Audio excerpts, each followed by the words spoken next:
Hey, thanks for joining us today for the No Take Mafia podcast. This is episode 3. I am your host, Stephen Crescione. Today, Chris Gridley and I are going to take you along on our recent journey through the Sierra Nevada mountains. And in this episode, we've prepared a presentation, a sequence of images. So if you can, we do recommend that you cast this to a bigger display, a TV or other display, so that you can see the images clearly and read the text on the screen. But if you can't, just enjoy listening along with us as we talk about this really exciting and very rewarding trip. And so we'll also talk about why we like to get out there and do these things, and just to kind of wrap it all up, give you a summary of it. What we ended up with was about 54 miles, some of that being off trail. About 13,500 feet of elevation gain in some of the most beautiful and remote parts of the Sierra Nevada mountains. And so we are really happy that you're here with us. And if you want to become a friend of ours, head on over to our social media. We're on Instagram, Facebook, probably other sites and services as well. Like and share this with your friends. Subscribe, and that just lets us know that you guys enjoy this and you want us to continue producing this kind of content. But again, we're just really happy to have you with us here, and we hope you enjoy it.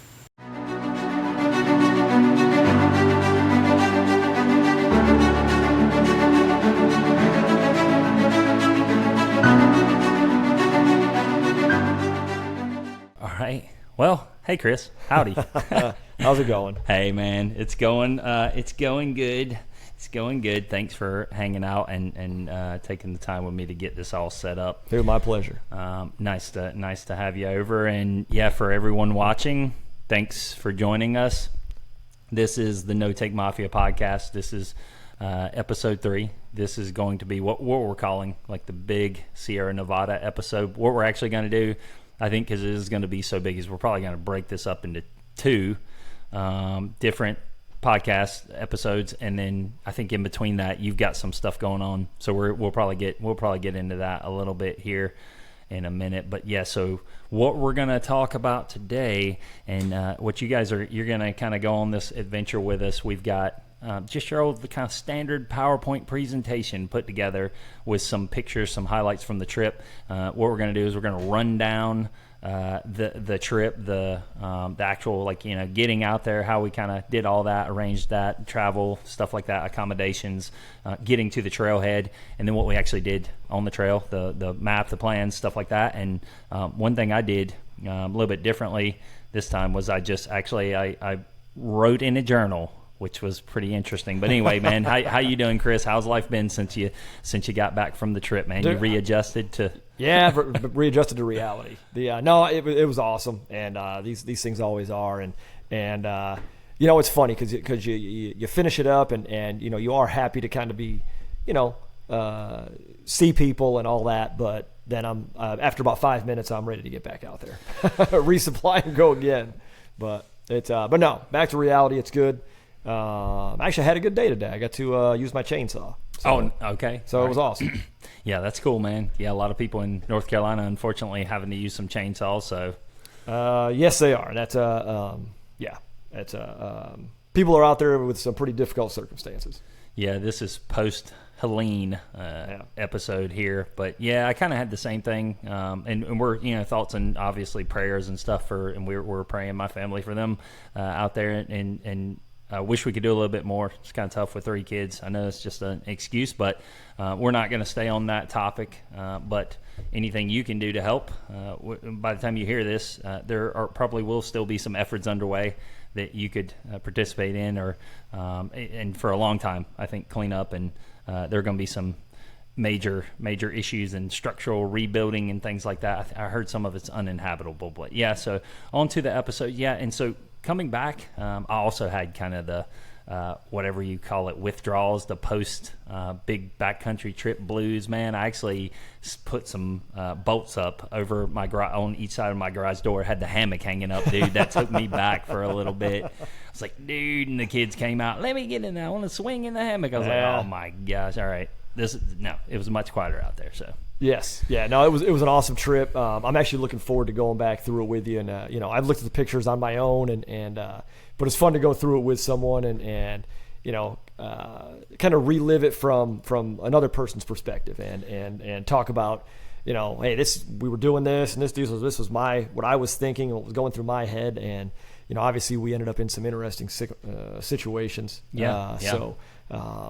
I'm actually looking forward to going through and rehashing it. Right on. Let's get to it, man. I'm excited too. So, yeah, again, this is just a PowerPoint presentation, and there were better pictures. I think we had better pictures that I wish we could include here, but the reality is you're probably watching this on like YouTube, so you're not actually going to see this very high quality image. And same if you're watching it on your phone, like it's going to be lost on you because there's going to be stuff here that you just won't be able to see, maybe text, things like that. So highly recommend if you can cast this to your TV, do that. But yeah, again, this is No Take Mafia podcast. And if you will, if you enjoy this content, man, just go on over and give us a like. We're on Spotify, YouTube, subscribe, whatever. Share it with your friends. This is something we enjoy doing. I think we're going to keep doing it, even if we're at like 10 subscribers for the next, I don't know, however many, whatever, dude. But it's probably all family too, I think, at this point. It could very well. It's probably me 10 times. So, well, I'll tell you this. What's funny about that is Stevie, actually, my daughter, she's now, 14 years old. Yep, she's 14. So she has one of my computers, and it's got all my accounts logged into it. And so I went and looked after I posted something, last video or something. I was like, oh, wow, man, we went up by like 4 or 5 subscribers, and then she kind of was like, this went on for a couple of days, I didn't look at any details or anything, and then she finally my wife told me, she said, oh yeah, she went and subscribed from every one of your accounts to that account. And I was like, all right, well, you know what, whatever, dude. So I've got all these accounts out there where I used to do like shooting, mountain biking, stuff like that. And but so what we'll probably do, I've got the journal here. I didn't include like every journal entry there, but I'm probably going to read it as we sit here and talk through it and just see like what were the highlights. But some of this stuff will come back to memory, I think, as we're going through this. Oh, no doubt. So don't mind the cursor there. That's just part of the process here. But anyway, yeah, let's get started. So what are we looking at here, Chris? What is this? Yeah, so back in 2018, no, I'm sorry, 2017, I did a trip to the Emigrant Wilderness. It was actually my first big solo trip, and had a great time. It was just an amazing experience, and really ever since then I've wanted to go back. And actually, for those people who have never heard of this, I'd never heard of it either until I was researching, the Sierra Nevadas and where I could do a trip. But right, it's the Emigrant Wilderness borders Yosemite National Park on the northern border, and it's an amazing place. But so back in 2017, I went. I was looking forward for another trip, a more challenging one, and that's kind of what materialized this year. And it's kind of been, it's almost been a year in the making, because I think I booked my tickets to go out there in December of 23. Yeah. So, we had some lofty goals for this trip, and we met a lot of them. We didn't quite get to some of the things we had planned, but man, it was a wild time. It was an awesome time. And, anyway, it's a beautiful area, and, I look forward to reliving it here in the next few minutes. Right on. Yeah. So, and this, we did Idaho last year, if you've listened to the podcast, and man, I had a pretty high bar for what I was going to see out here. I was like, there's no way this is as good as Idaho. And it's different, I'll say, and it was great in its own way. Totally different kind of geology and stuff like that, which was really cool. But yeah, so into the Immigrant Wilderness we go here. So let's see if this works on the first go. No, it did not, of course. What did I just do? I hit some button there. All right, let's try this. All right, there we go. So talk about, we went left out of RDU, and I forget, we had a layover. We flew to Seattle, and then that's right. So actually that, you can see Mount Rainier there, and then right. Then I think the pictures on the left were actually flying south from Seattle into Sacramento. Washington and Oregon this year, it's been a brutal fire season. Right. Brutal. And, it's all just, half the area is going up in smoke, which is kind of heartbreaking to see. But, that's what, that's some of what we were flying over on the way in. And it was, once we were getting out there, fires notwithstanding, it's cool to see some of those peaks. Rainier is awesome. And it's nice to see the expansive wildernesses out there, and so once we got to that point, I was getting pretty fired up. Let's get this thing rolling, and couldn't wait to land and get it going. Yeah, I'm the type of guy that, and I told you this multiple times, man, I can't stand the anticipation of trying to, so I don't even think about the trip, like with the pack and stuff. I kind of think, do I pretty much have everything? Yeah, I know I have everything.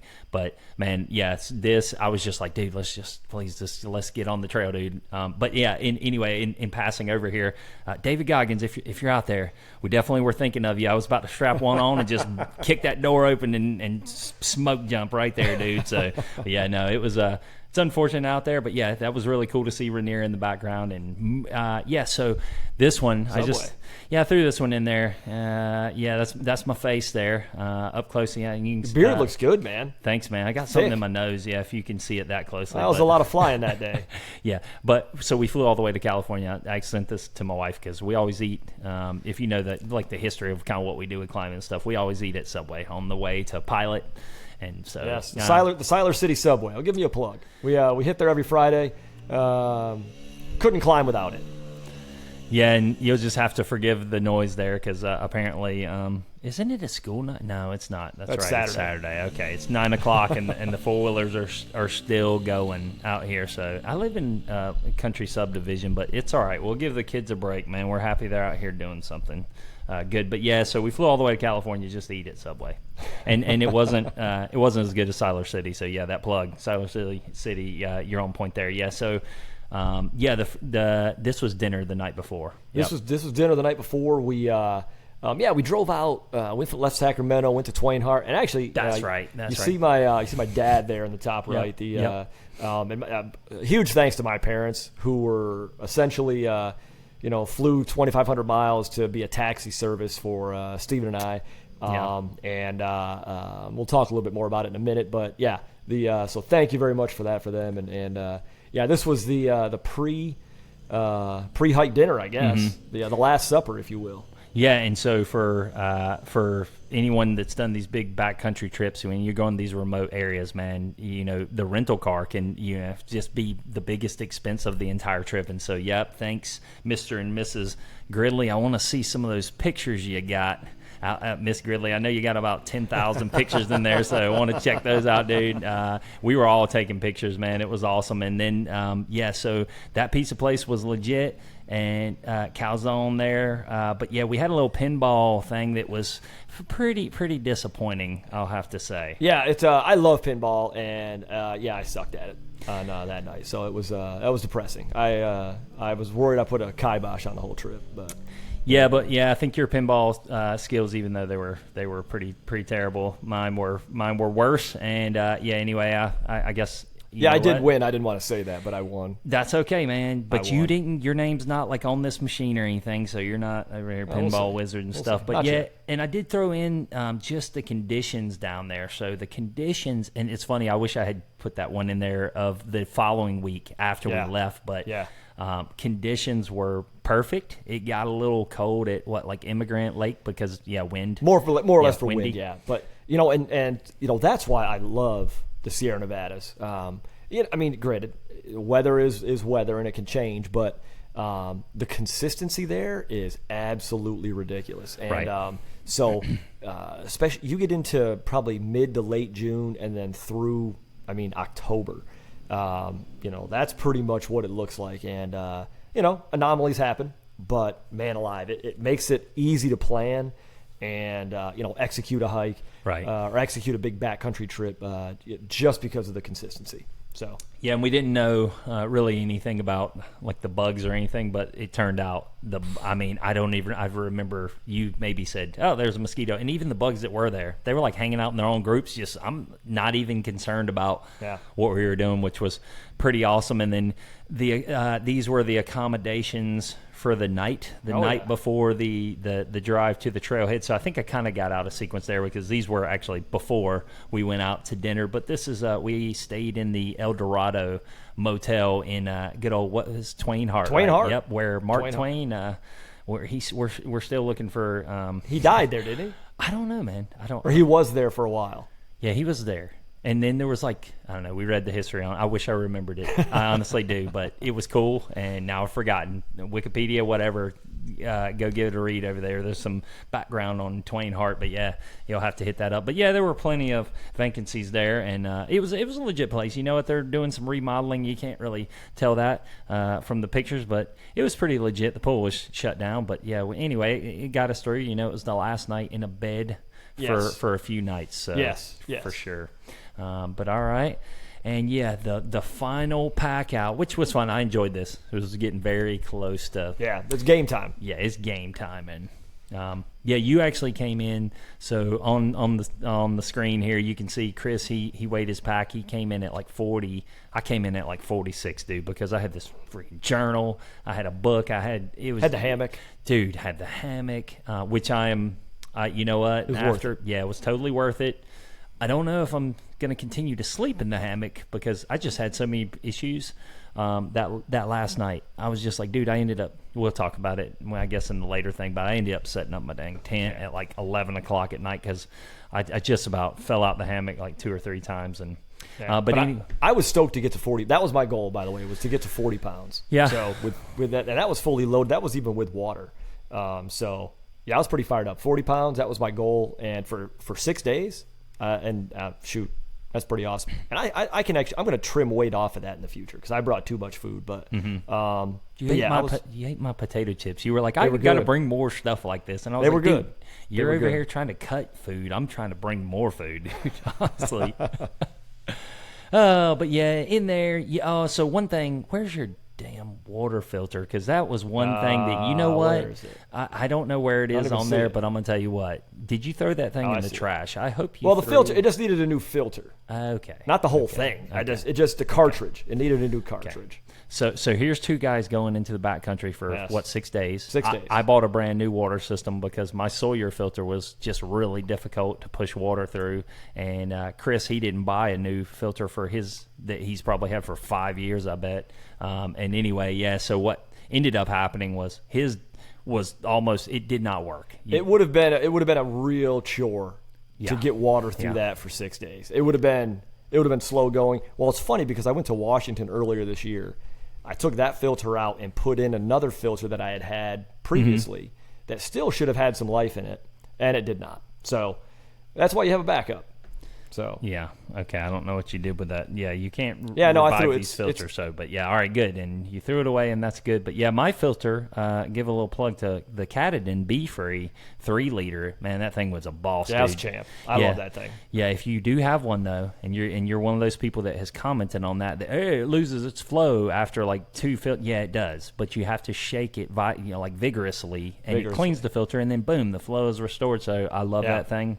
Yep, I'm glad I had it. Yeah, if you've got access to deep water, lakes, or like a nice like flowing stream, that thing is money. Yeah, that thing's awesome. Yep, really is. All right, well, cool. And yeah, you did carry the bug spray and the suntan lotion, so I appreciate. Hey man, you're welcome. That. And you were still at 40 pounds, but yeah, that was actually, it's kind of funny. I used more bug spray tonight than I did on that entire trip. Yeah, yeah, true.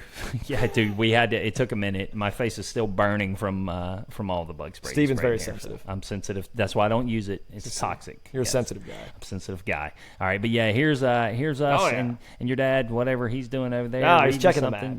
Gotta check things out. Your dad is very good. I will give him that, Mr. Gridley out there. Like you guys. Oh, I told my wife, like, you guys are very similar, I think, where you're trying to do, like, know the directions. Like, yes, route number 8 goes up here, and then you connect to that. And I'm like, dude, I don't have any idea. I don't even know. You know, I see the sign. I have no idea, man. But, yeah, you guys are pretty good about, I'll do it without the map. And I'm like, all right, dude, no. Yeah, I love going places without GPS. Yeah, so you guys are good at it. You guys are good at it. I'll give you that.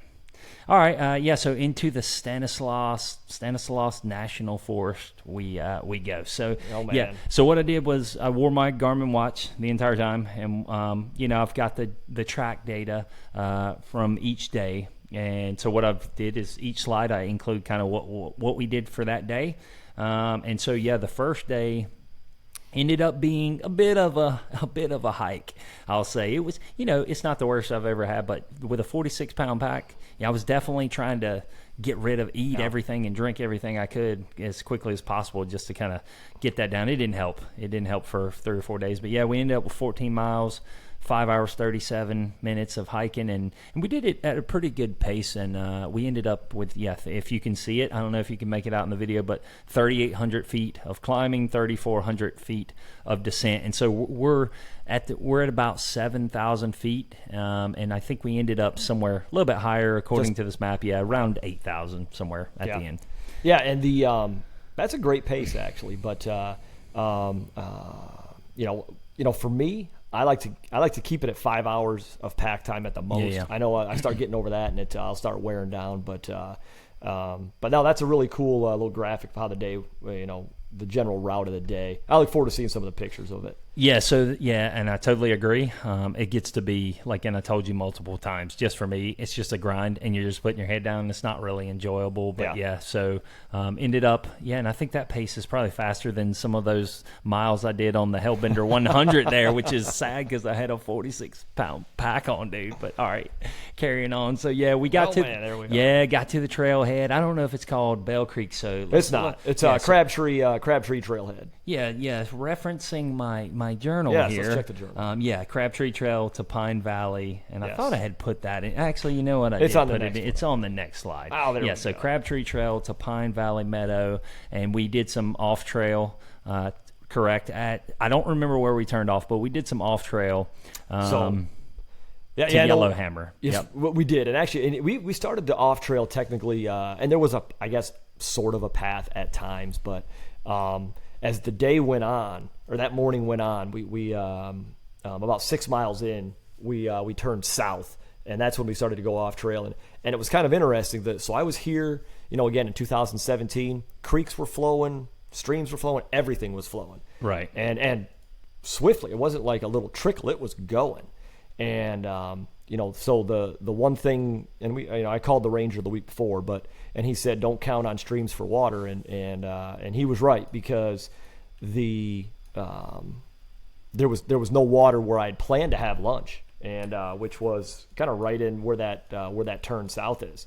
I had planned to have lunch right in there. Yeah, West Fork, but that sucker was dry as a bone. There wasn't a drop of water down there, which I honestly, I think in some ways sort of worked out for that day, because we did the hardest climb of the day was a no trail climb out of that valley up to Rosacco Lake. But and that was a tough one, especially a tough way to end before lunch. But at least the hardest climb was out of the way. Right. But I know you've got a couple more slides before that. So some really cool areas. Heading out of Crabtree up to these burnouts. And this was the one, I think you mentioned, this was like the one burned out area, we were pretty fortunate that now there's not a lot of, as you'll kind of see through the pictures, what I can continue to refer to this as kind of like, I don't know, it was just like this granite, I don't know, wonderland. That sounds kind of stupid, but cheesy, but that's what it was, dude. It was just that's the term that came to my mind when I first saw it. And so we went through that, and so kind of along the way we ended up passing Grouse Lake, and so we've seen a lot of really beautiful lakes in Idaho. And then this one was okay, kind of a little bit like marshy areas, but we moved along through Grouse, and then we. That's actually up. I don't mean to interrupt you, but that's where we, right after that, we saw that guy with the umbrella. You remember him? Oh my, yes, dude. I you know what? I've not seen that before, but I tell you what, for the people watching, let me just hopefully my umbrella. Do they have it? Is this such a thing? I have to. Oh my gosh, there it dude! is. So for the people that are watching the video, we legitimately we honestly saw a dude out there wearing this thing, and it was probably the most ridiculous thing I've ever seen. Yeah, it was something. And granted, it was warm, but I don't know, dude. How that thing would make it through a single day on a trail, I haven't the slightest idea. And but kudos to him. He was a nice guy. We talked with him for a minute, and hey, man, I hope you stayed cool. Yeah. or not sunburnt. Yeah, it's true. And yeah, so I definitely thought about that umbrella a few times when we were going through some of these off trail sections because, dude, yeah, that thing would be absolutely shredded. I would love to see the guy coming out like 3 days later and that thing's just like stripped down. The spokes of the umbrella. All right, but yeah, here was one view, just kind of cool, high peak in the background, and then so now we had lunch. This was at Rosako, I believe. Yeah, and the reason the ramen up there, this was funny to me, man. You double bag, like you doubled up on your ramen serving. Wasn't that there? Yes, dude. Yeah, it was.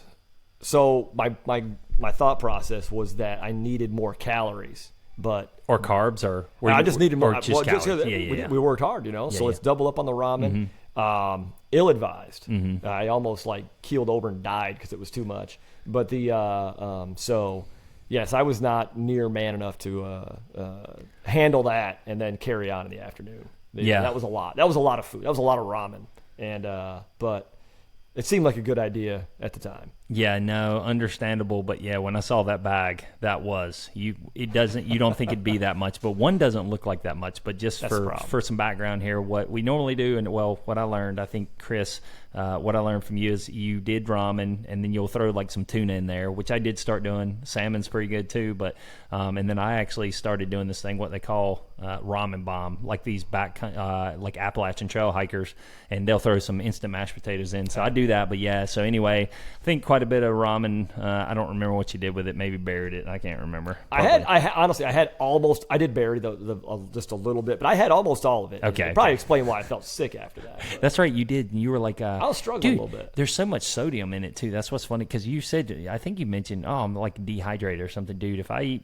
ramen and then try to go do anything like that, I don't know why. I just feel like I would have had to drink a gallon of water just to for sure. make up the difference for the salt. For sure. All right. Well, we got a little bit of audio here. I don't know if you guys can actually even hear that. Let's see here. I don't know.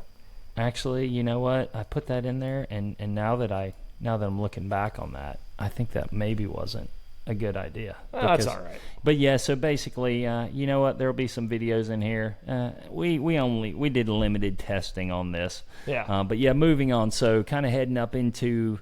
Again, this just these granite areas where you start to see fewer and fewer trees, and this was just one of those cool little domes, man, that saw quite a few of these, and it gets a little bit bigger. The scale kind of increases. It does, and after lunch, it got really awesome. I find this type of landscape fascinating, and it's wide open. It's kind of like a choose your own adventure. Mm-hmm. They had cairns out there to sort of guide you at times, but. Man, it's just so cool to just get out there and walk and go wherever the heck you want. Right. And excuse me, it's a really wild landscape. Mm-hmm. You talk about the differences between Idaho and the Emigrant, and that's one of them. It's just the wide open expanses of rock. Very cool. Yeah, one thing I hadn't thought about, but in these areas, it's not like you're walking a trail or it's even blazed, but the cairns are really critical for navigating through these areas. And I told you, and I think I'd mentioned this before, but I've seen some articles online where people are like, leave no trace. We got to knock all the cairns over, and I'm like, dude, if we didn't have that, we'd be. What are you gonna do? Be on your phone the entire time trying to navigate the trail? But very critical for navigation out there. And we got in some other cool sections a couple days later, maybe, where we followed some rivers that were dried up, kind of riverbeds and stuff. Really cool. There's a picture in there of that. And then this is just a panorama of what it started to kind of look like, where it just opens up, man. It's really cool with all this granite. So that was a wild section. And this was between Rosako Lake and Big Lake. Just wide open stone. I've never hiked through something quite even close to that. Even though I'd been to this area before, but that was the coolest thing, man. I loved it out there. Yeah, no, it was cool. And one thing, obviously you can see here is that It's very sunny, so suntan lotion, or actually I bought a sun shirt for hiking, and I was very happy that I had that. But yeah, you're out there just kind of baking all day. It wasn't hot, and the wind, what was cool is you get on these sections, the wind was blowing pretty good through there, and so it kept you cool. But yeah, definitely sunny, and just blue skies like that almost the entire time. Yep. I should have had an umbrella. Yeah, should I? Actually, that's where, and you know what, that guy probably has experience. He's like, I've been doing this for 20 years, and, I don't know, probably. But the umbrella would have been cool in that one situation, but you still would look like a doofus out there, man. But that's putting it kindly, by the way. Putting it kindly, man. But anyway, yeah, coming up through Big Lake there. Big Lake was really beautiful, kind of islands out there. Now, the way we hike, we didn't spend a ton of time at any of these locations. We spent some time at Rosako just because we ate, but we kind of just blow by these things. Up there, snap a pic, and then keep on walking. Yeah, keep on walking because we're trying to get to camp. So one thing about Big Lake, I would say out of the entire trip, because that was getting towards the end of the first day. We were 13 miles in. Yeah. And there was a stretch where we just had to go through. We were skirting right along the side of the lake, and it had it was just like the low brush, which if you've ever hiked through alder bushes or anything that's like 3 feet high or less, it sucks. Yeah. Like it tears you apart. You can't see where you're walking, and it is just demoralizing. And out of this entire trip, that I don't even know, probably was 20 minutes long to get through that. Yeah. Was the toughest part for me. And which God bless you, because you were let's go, man. Head down, chugging along, and I'm glad, because that was the one time where I was just like, yeah, right there. Yeah, dude. Once I get that long into the day, I kind of just put my head down, and I'm throwing in calories because, I'm a runner, and so I'm using those goos and stuff just to keep the fuel going. But yeah, we ended up cutting through. Oh yeah, and so this is all off trail. Yeah, by the way. So I think we mentioned that earlier, but yeah, coming through all this. So this is just kind of choose your own adventure here, and sometimes it wasn't as good as others, the adventure we chose. But yeah, we ended up going through some of these logs, and then knee deep or waist deep in some of this brush and stuff. And then cutting over to Yellowhammer. I think we actually what I remember about this little section of it is that we almost walked past it. I think because you said it was very small, and I think we were walking through here, and I just out of the corner of my eye caught a glimpse of it. I mean, we were looking at the GPS trails and stuff, so we would have figured it out. But we caught this little sliver out there, and then what I remember is we got there, man. It was kind of a long day. It was a long day. I was pretty worn out. Yeah, me too, dude. And I think we proceeded to get in the water, which actually I wish I had. I don't think I put one of those images in there. I think it just went straight to the camp. But we ended up getting in the water. It was pretty cool. And then what was funny to me, what I remember about that day, was I just wandered aimlessly in this area. I'm going to set my tent over here. And then we're well, maybe this old dead tree will fall. Dude, I'm telling you, I must have been just my brain was fatigued or something. I swear, I picked my pack up, moved everything multiple times, just back. And that's not recorded on the GPS because I stopped recording it at that point. But then we sat there, and I finally just brought everything back over. You went for a walk or something. And I don't even remember what I was doing. And then Yeah, no, I laid down and closed my eyes, and then I got up, and you were still carrying your stuff around. And I'm like, dude, what are you doing? I don't know, man. But yeah, at some point you were like, oh yeah, no, I found a better I went on a walk. Yeah, I walked down. Yeah, I walked down there to the left, the west side of the lake. And I'm in this little cat here. And I'm like, dude, this is wild down here. And I was walking back. I'm like, oh man, Steven's gonna be mad because I'm gonna ask him to move down, but. Fortunately, you had wandered aimlessly and didn't set anything up for half an hour. And so we just had to really just throw the pack back on and walk down here. And, dude, it was a funky campsite. I've never camped in an area quite like that. It was all stone. It had an amphitheater behind it. I mean, it was wild. And I really wish we had gotten there earlier in the day because it would have been cool to just wander around that. Yeah.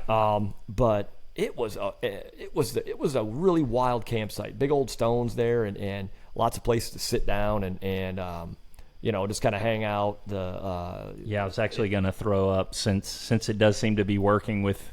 Hopefully, I'm sure all this is getting screen capped here. Pretty sure it says it is anyway. So, but yeah, so this is kind of from the other perspective of where the tents, and there was, what was pretty crazy was that you had this like bouldery kind of edge here around the lake, and to get water you had to go like climb down somewhat, or shimmy down the other side, down climb, and then I think that was it again. And then we did get, what was really cool out there this time was we were able to have fires, and that was the difference from Idaho. Yes, that made every night so much cooler, just because otherwise we just go to bed pretty much. By the way, I blew that pickup that you had right there with the food bag. The bear hang in the background. Right on, man. Yeah, that's a good one. That is cool. And that was my. I love that picture. So here, dude, that's quite the setup, by the way. Dude, yeah, and you know what? That's fancy. I didn't even think about that, but until I saw that. But yeah, I like to have a project every now and then when you're out there and you're trying to figure out engineer stuff. This was,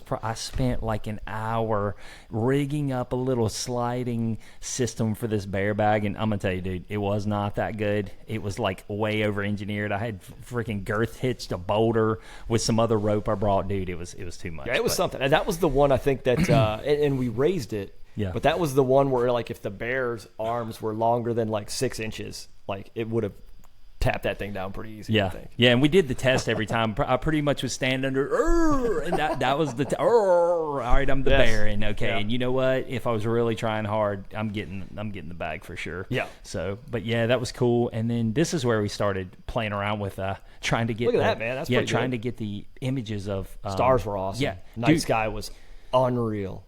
This does not unreal in any way do it justice. Like, dude, the Milky Way is so clearly just visible in the outline of it. You can kind of see it here. But yeah, we were kind of playing around with getting some of these different night captures and stuff like that. I actually think this is a cool one that we didn't include.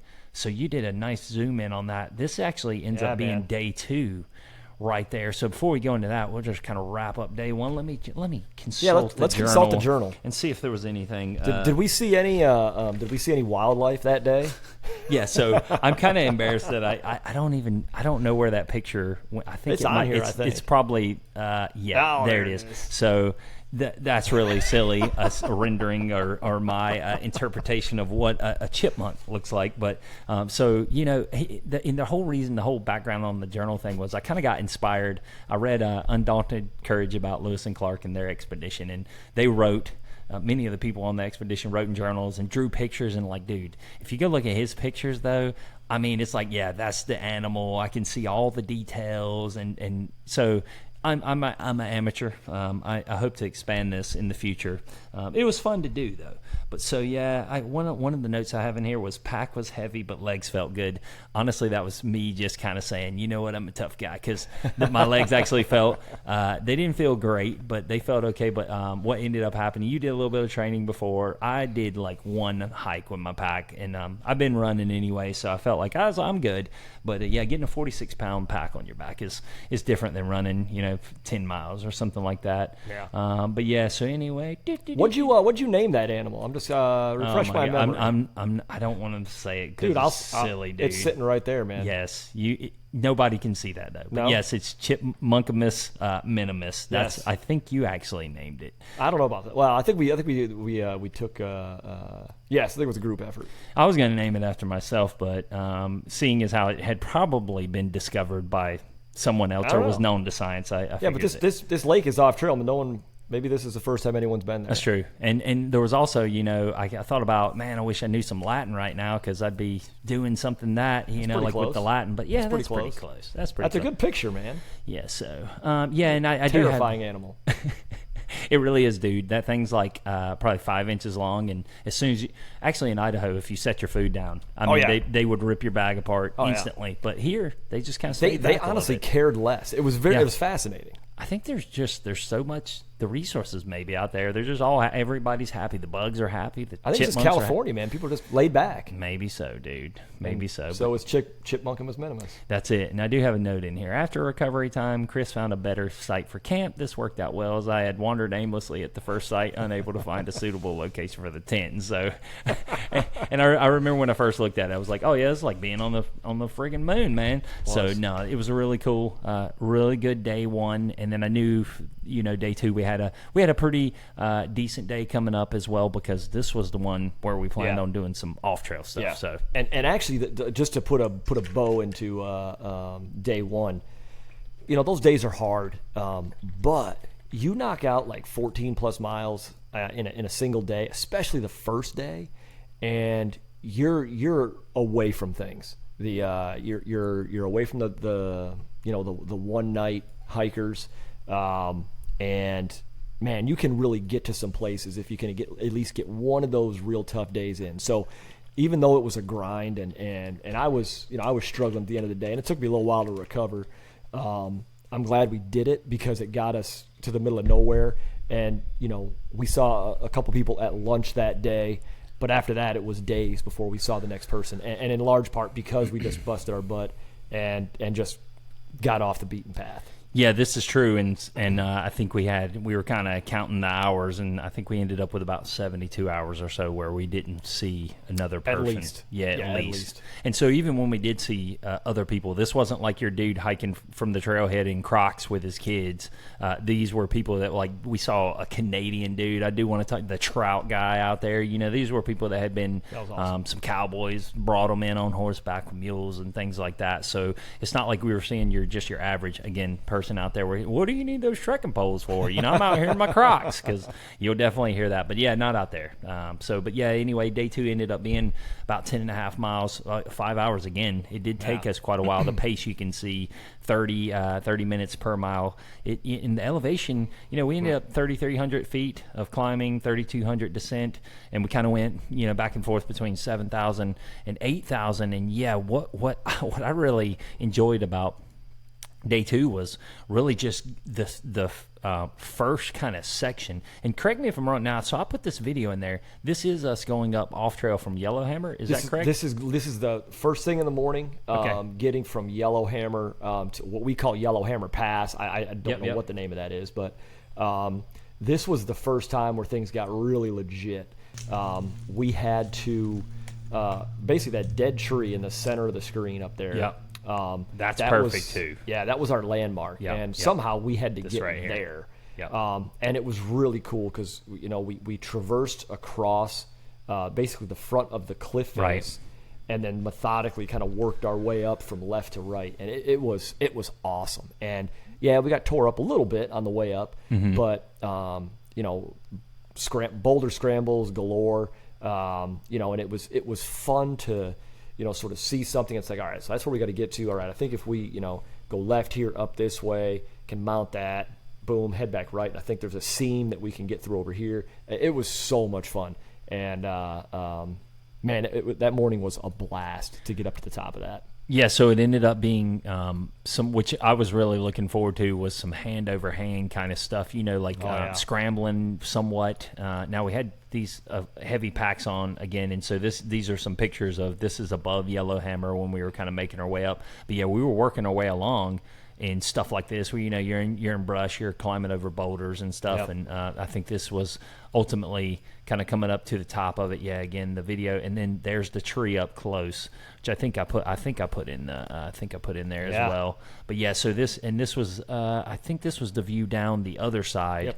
Yeah, and I don't want to jump too far ahead on that because we ended up we stopped at the top and hung out there for a little bit, and that was a good it was a good time up there, and felt like we had really, really accomplished something, man. So it was awesome. And we saw this where we saw the Falcon. That was pretty cool. Oh yeah, that's right. And the at this point, because we were up high enough, you could really see a pretty good distance, and really a 360 degree view of the peaks. Yeah, there we go. Really, kind of everywhere. And it was, that was awesome. That is certainly one of the 2 or 3 highest of the highlights, I guess, of that trip. That was awesome.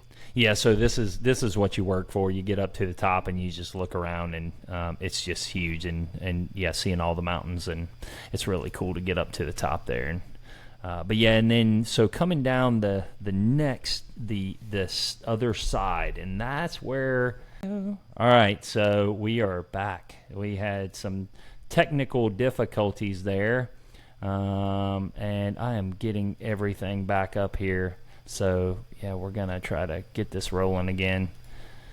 And that was unfortunate. I think I've been having problems with these arc fault breakers in my house. But what I also realized was the screen capturing software I was using was not capturing the pictures from other applications. So I'm going to try to go back in and add those pictures into the final edit, so it all kind of makes sense. I'll definitely add the umbrella guy for sure, because I want to show everybody that, because that was one of my favorite that was pretty guys. hilarious. All right, but so that actually kind of worked out. That was good timing, because we basically just started kind of the descent from Yellowhammer, and that is really the reason I wanted to be able to share this, because I kind of want to. We're going to look at some different angles of kind of what happens on the this descent here. So yeah, to walk me through this, what were we doing here? Yeah, so to sort of kind of preface this whole descent, all right? So the night before, I love maps. For any of you, viewers out in TV land don't know, I love maps. So I'm sitting there, I study the map, and tried to find the best route down, and thought I had a pretty good game plan. We were having a blast, coming down and sort of, basically following what the game plan was. Unfortunately, the contour lines on my map were 40 feet, which is pretty standard, 40 feet. But a 40-foot contour interval, all right, does not show a 35-foot cliff. And that's basically what we ran up on. Right. And so we were going along, everything was going according to plan, and then boom, we were cliffed out. And we walked up and down this cliff face to try and figure out, all right, how the heck are we going to do this? Because had we not been able to find a way down, I shudder to think of what we would have had to do to get through this, this day. It would have, it makes me shake thinking about it right now. Yeah, and it definitely, I at one point, and I think we both mentioned it, but I started kind of thinking about how much rope do I have in the bag here? I don't want to have to do this, but how much rope do I have? And so, yeah, for now, hopefully you guys can actually see this, but this is Google Earth, so this is our track where we came down, and so what we ended up coming down onto was this, like, kind of ledge that's sitting here, and as we walked down, I think we were just kind of strolling along, and then all of a sudden I was like, I think we're on a cliff, edge of a cliff. And then when you look back up from that perspective, it kind of freaks you out, or at least a little bit me it did. I was like, man, but the boots and the that whatever that Vibram, it sticks to the rock so well, but it definitely does make you think, oh man, if I kind of started going here, I'm just going right off the edge of this thing. Yeah. But yeah, so this is us coming down. You can kind of see us on this edge here, and what ends up happening, right, is we kind of start, let's go back and forth trying to figure out, well, what are we going to do? And actually looking at it on Google Earth, kind of, we had talked about, well, maybe we go back up and we walk all the way over to, I guess, what would have been our left when we're coming down. But you can kind of see that cliff's out. There maybe was something in there that we could work through. But I think when we pretty much felt like that, it would have been pretty tough. So we ended up coming down through this somewhat sketchy ravine here. And so I'm actually, let's see if I can turn that off. But it was wild. And we had searched for a while, and Steven started to drop down into the ravine just to kind of try to get as good of a picture as he could to see if it was actually doable. And so I was kind of down. Actually, if you want to take your cursor, I was down. Yep. You were down I here. was in that area right there. Mm-hmm. So I could see back up most of the ravine. Right. The only thing I couldn't see, go right there, was there was a rock to the left of that, actually. Sorry, right in here. Oh yeah, nope. Down in. Yep. That's right. Yep, that right rock there. Yep. So yep. I could see everything. I could see that rock starting to come down, but I couldn't see on the other side to see if there was some. Because that was too steep. You can't do anything with that. Yeah. And it looked like it was maybe 15 or 20 feet. Well, maybe 15 feet. Which, 15 feet doesn't sound like the end of the world, but I mean, what are you going to do? Just jump down 15 feet and break both your ankles? I mean, there's like, it might as well be 1,000 feet because you can't do it. So I could see everything but to the right of that to see if there was something we could hang on to get down. And at that point we were like, well, I mean, this, I don't know, I guess we got to give it a shot, and so Steven led the way, and we started, slowly working our way down through that ravine, which, it had all kinds of like alder bushes. It's kind of steep but small drop-offs and boulders and I don't know if you want to go into more detail on that, but it was a crazy descent down through there. No, and it doesn't really, I don't think Earth does it justice here, but yeah, we were crawling over, car-sized boulders, very large boulders that had what I guess you would call crevasses in between boulders or in between the boulder and bushes. And what you got to realize is kind of what's going through the mind there is, hey, I got like a 40-plus pound pack on, and we're out here, how many miles from rescue? We don't want to push the button on the Garmin and have to have like mountain rescue out there coming to get us, and it'd be a pretty bad situation. But there were definitely times where if you went down in there, that's going to be a broken ankle, broken leg, or something, because with all that weight and stuff. So, but yeah, it was. To me, this was one of the, this was probably one of the highlights as far as just how exciting it was. Physically, it was pretty, it was strenuous, I would say, but it was a good time. And what we actually ended up doing from there, we came down that ravine and then kind of made our way down. And I think we were both kind of looking like, oh man, where does it, we still were concerned that it might cliff out at some point, which it did not. And fortunately, we made it down out of there, man. And I think as we were going down, one thing I forgot to include, but yeah, so this is actually from the bottom looking back up now. You're kind of, we came around this knob over to the left, and this is looking back up at that cliff face. So it was, some of these, and I think we probably walked out to the edge of this right here, I think is where we stood, and we said, oh boy, we can't get down this. Yeah, we got a problem. Yeah, we got a problem. A little bit of a problem, so. Yeah. But no, it was really cool to, we made, once the decision was made, it was, all right, now how do we do this as safely as possible? And, that's right. It was, one step at a time. It was very slow going, but it was cool to kind of work our way down through there.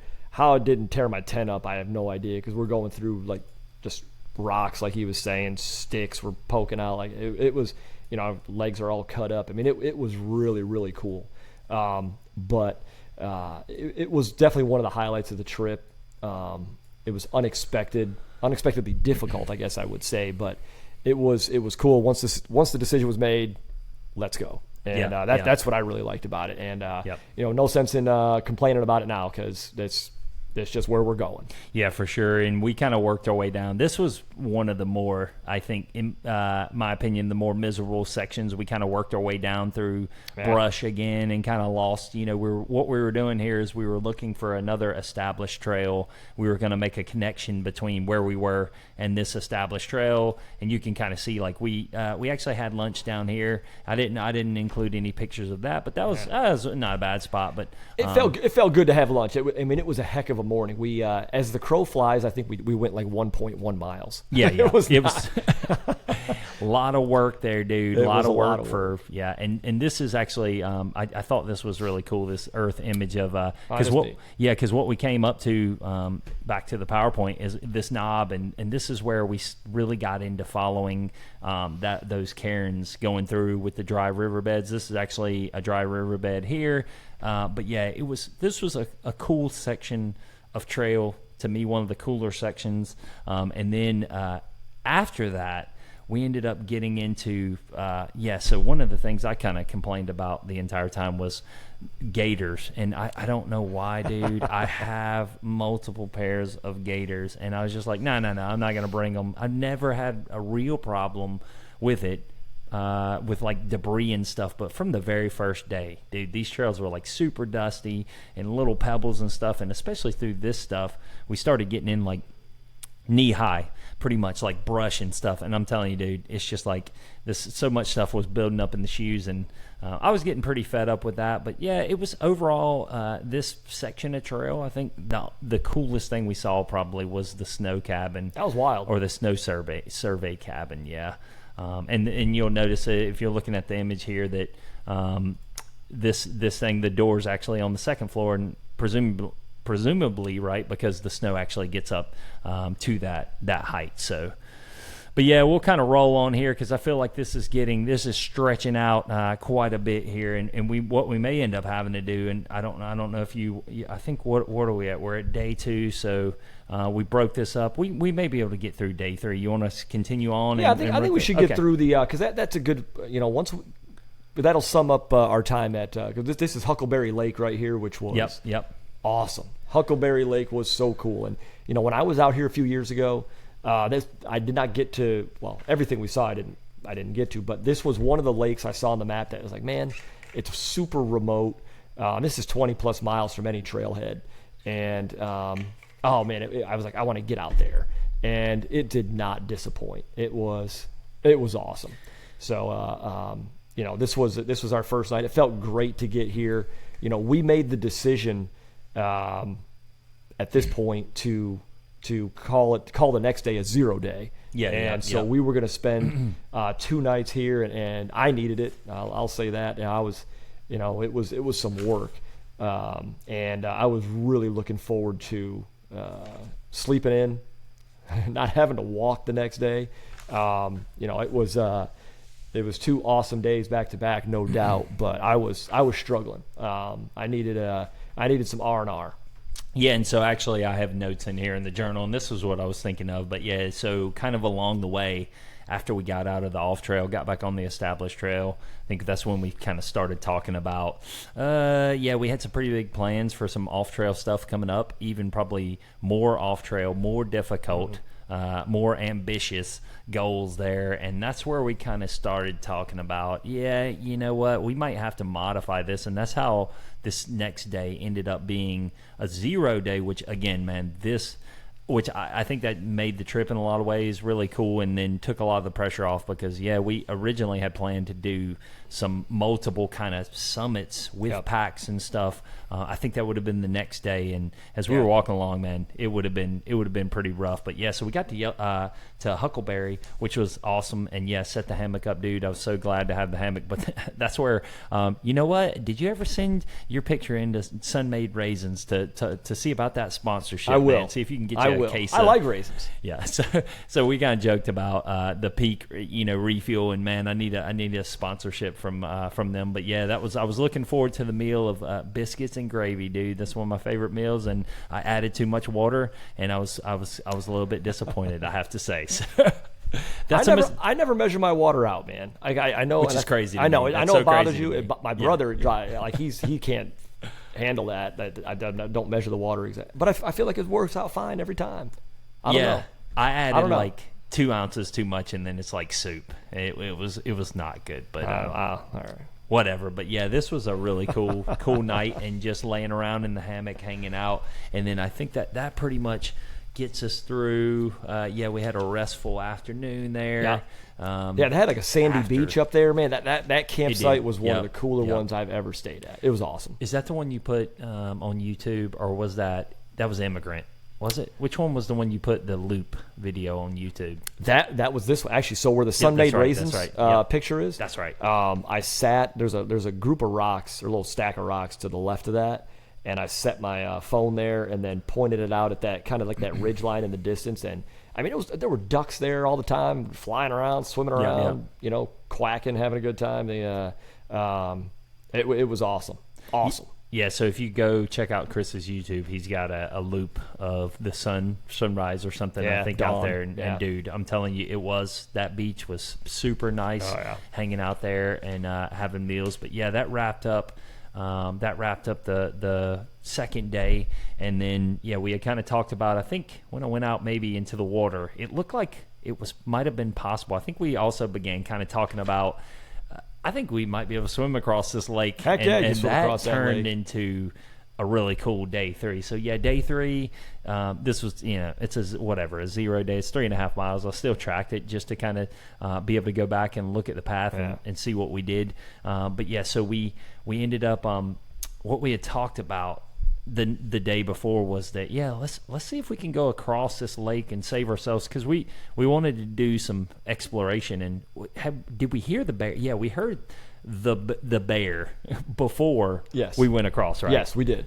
Yeah. So He was he was turning over rocks and logs. He was looking for whatever bears eat, grubs or whatever. And we definitely heard him because we camped where that red sort of, I don't know, little waypoint thing is on there. So if directly across the lake from there was where the bear lived. And let's see here. so we're down there. Yeah.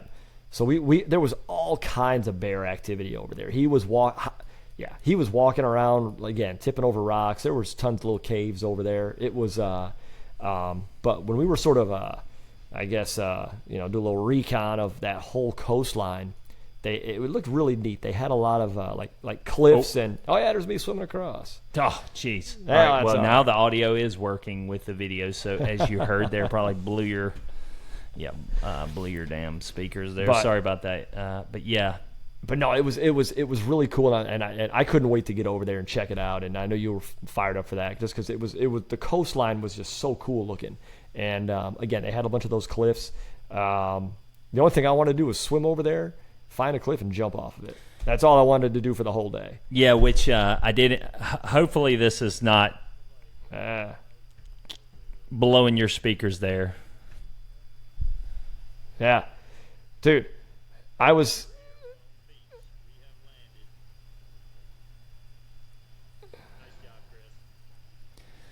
Yes, I was so fired up to tow that dry bag behind me. I can't even tell you. Yeah, this was a whole. That was your project for the so trip, excited. I think. Yeah, where it's like, how can I tie a dry bag to my sandal and then swim across? Dude, it worked out great, man. Freestyle across there, but yeah, dude, you did your nice freestyle across there. And got up. Yeah, it did work out. It worked out well. And then we did some exploring, and I think the coolest part of that. So we kind of went up and climbed up, gained some elevation there, kind of looking down on the lake, and then we went. Yeah. So here's the other video.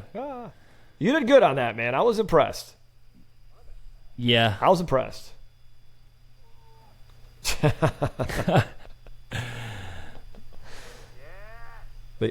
Yeah. Dude, the water was so nice. It was in I think it was 67, I think is what if I remember correctly, which shoot for an alpine lake, 67 degrees, man. I take that, 8 days a week. Yeah. Yep. So the water felt great. It was refreshing. A little hard to tell from there, but it's blue, it's crystal clear. Yeah. And it was so much fun, jumping in and swimming around in there. It was, oh man, like a kid in a candy store. Dude, I know, and I was really happy to throw that backflip there. That was I was nice. like, I might be the first person to throw a backflip here. I think you were. Didn't fully rotate there, but that was still that was definitely one of the highlights of day 3. And man, it's kind of just that quickly. Day 3, we kind of rushed through that, but what I'll say is, man, day 3 was just awesome, and I think we ultimately kind of went back to the campsite, just laid around. I got in the hammock, man, took a nap, but after doing that and getting that swim in, then swimming back across, and I forget about the last part. All right, I'm not gonna cover. I'm not gonna. I'll forget about that too. I'll forget. You know what? I'm gonna try to forget about it. Anyway, so we're not gonna talk about it here, but right. Anyway, but yeah. So with that, man, I think right now we've got. We covered 3 days of it. We got some cool stuff left. Yeah. Well, I just want to talk about these pictures super quick. Yeah, just tell me about that. So the sun was going down. So this the picture on the left has the cliff face with the tree in it. It was one of the coolest things I had ever seen. Like, because the sun was coming. It doesn't really. The picture is awesome, but it doesn't really do it justice. Like the sun was coming through. I mean, it was just like I don't even know how to really describe it, but it was. Like the burning bush of biblical times. I mean, that's what that looked like. It was so wild. It was cool. And so that was a really cool way to sort of to end the day. That was right around dinner time, and started a fire after that, and it was just like, oh my gosh, like we were out. We didn't see anybody that whole day. I mean, it was just the two of us and the bear, and it was, man, that was one of the coolest days ever. And then. Wrapping up the night or the evening and getting back into the tent. That picture on the right, I took that on the way to my tent. Right. To shut it down for the night, and I was just like, oh man, and that's where it's really it kind of, you experience it the whole time, but there's certain moments that really stand out. They're like, this is just awesome, man. This is so freaking awesome. And like those right there were two of them for me. Yeah. Man, it was a great day, and just to end it in that way was, that sticks with you, dude. Yeah, and it's by about day 3 for me in the backcountry where you really start to get that release where things, you're not on your phone because you have no service. It's like I'll just leave it either in the pack or in the hammock or whatever. We're taking pictures with it, but man, you really start to feel that like easing of tension and stuff, at least for me, from the completely being disconnected from all that. And that's what kind of sticks with me when I get back as well, is that feeling. And I think we even talked about, we had some daytime musings in there. I think that was actually, you know what, that was day 3. Had some daytime musings in there where we just kind of sat around and reflected on things, and like how do I capture this feeling when I get back. And so that was actually what we put in there. And then so you had this one cool, and this might be I'd like to end it with this, I think, because you had this quote, and it was pretty cool. I wrote it down, but you said, to know that you're living in the good old days while you're actually living in the good old days. You remember, and I don't know who said that, but you said that to me, and I thought that was pretty cool, so I wrote that down, man. Yeah, no, it's we had talked, at length the first 2 days, how challenging it was, and the drain, and it beats you up, but man, stuff like this right here, holy cow, it's well worth it. Well worth it. Yeah, so with that, if you guys actually hung with us and got through all that, we definitely appreciate it. I had fun talking about it, man, reliving this. I look forward to circling back and closing the loop on this thing, man, but you're going to be out in Hawaii in a week or so, I think. Yeah, I'll be 2 weeks from yesterday. 2 weeks? All right, right on, man. So we'll try to do something there. I want to catch up with you out there if you're living the good life, surfing and swimming every day, man. That sounds pretty awesome. But yeah, again, thanks for hanging out with us, and we enjoyed it. And if you like this, maybe share it with somebody, or like or subscribe or whatever you do with whatever app you're in, and that just lets us know, man, that you want to see some more of this stuff. So again, we appreciate it. I'm Stephen Crescione. Chris Gridley. Yeah, and No Take Mafia. Have a good one.